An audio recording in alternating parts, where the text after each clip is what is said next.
Today I'm going to change the air filter in my 2022 Discovery Sport. It's got the 2.0. It's a SCR Dynamic. It's got the P250 Petro engine in it. I've already done a lot of the little work ahead. You'll need a Phillips head screwdriver and a flat head. You want to loosen this screw up here and then disconnect this just like that. And then there are 6 Phillips head screws. 1, 2. There's one down there in the middle, if I'll focus, but I won't. I guess not. There's one down there in the corner. There's one in the middle here on this side. And one right down there next to the clip. So I've already loosened all of them, but I retightened this one right here. Because as I was trying to disconnect this, it was hanging up. So we're going to do that.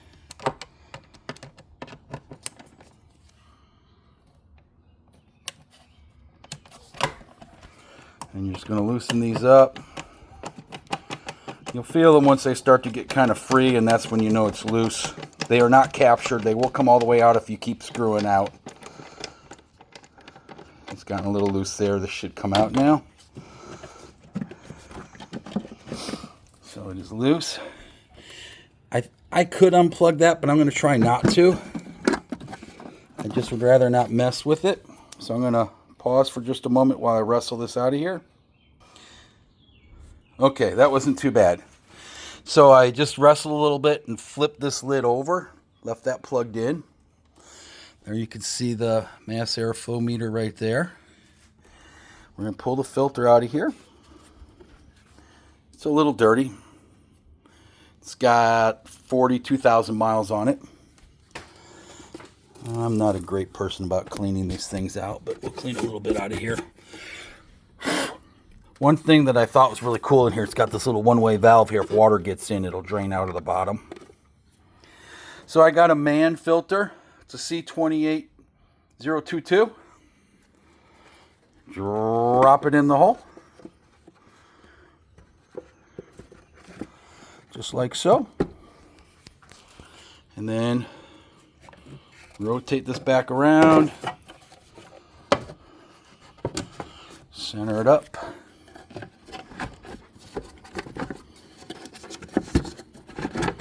Get this out of my way.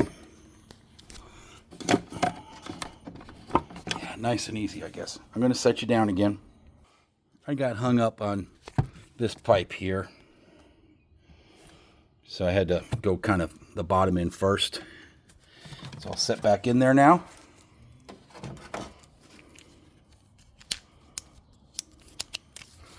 And we just tighten this all back up again.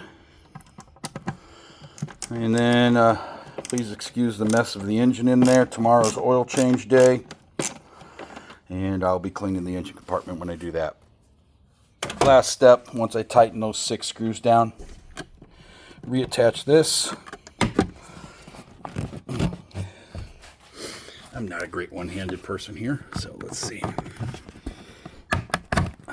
Tighten it in there. Make sure this clamp is in the marking here. See, it's got a marking for where the clamp is. Your clamp's here. And tighten everything back up, and you're good to go. Hopefully that makes this job a little clearer. It's not a hard job to do. I don't know why they need 6 screws to hold the lid down, but it's something you can easily do at home. One last thing I'd like to add, just make sure this is nice and snug here, this one. Any leak from here on is going to cause engine problems. Just throw check engine lights. This is what measures the air coming in. If you have any vacuum leaks on the other side here, you're going to have engine problems. Another thing I noticed was kind of cool. Hopefully my light will shine in there. I'll move it. I don't know if you can see down in there.